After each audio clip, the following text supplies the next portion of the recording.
and to understand And each be other. empathetic. And be empathetic and to understand each other where the other person's coming from. So the second one, Nandita, was making grief as well.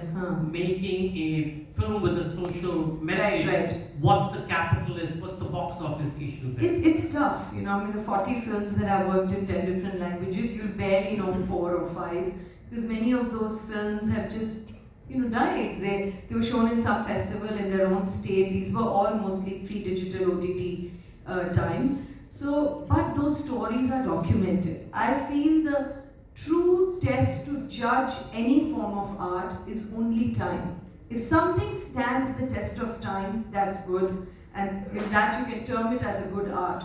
Because otherwise everything is subjective. I may like a film, you may not like it, some book, somebody may like it or not.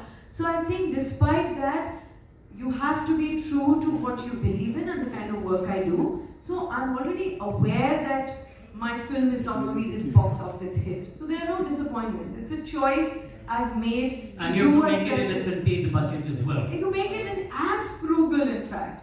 All 3 films, if I've spoken to other producers, they were like, it's impossible the budget you've made it in. Like even Manto the Dutch, she was part of, it's a period film, etc. We made it very, very frugally, so the stakes are low enough. And it's a slow burner. There are less and less people. But I think in percentage, we may be less of us who watch these kind of films. But in absolute numbers, there are enough of us. But unfortunately, because often producers don't come with that conviction, they don't think creatively about marketing, what you said. They want to cookie cutter and they want to market that film exactly like they would market a Bollywood film, and it doesn't work.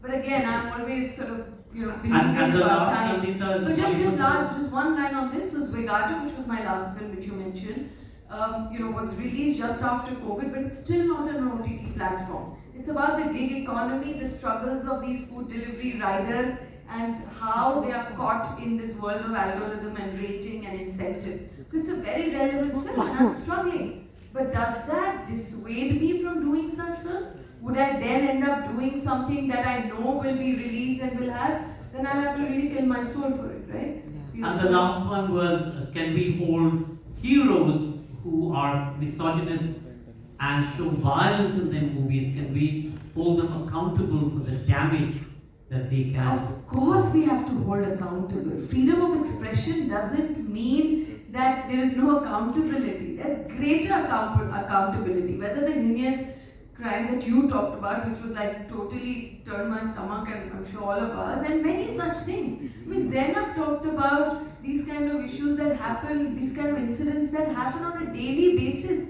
Just because there's no media glare, it doesn't mean it doesn't happen. I remember going to a Hijra Haba in Bangalore about 10-15 years ago. There were almost 10,000 people, and some of them said, this is the one day that I can authentically live in who I am. This is the kind of society we have created, which is full of judgment and prejudice and all of that. So it's not about lack of accountability.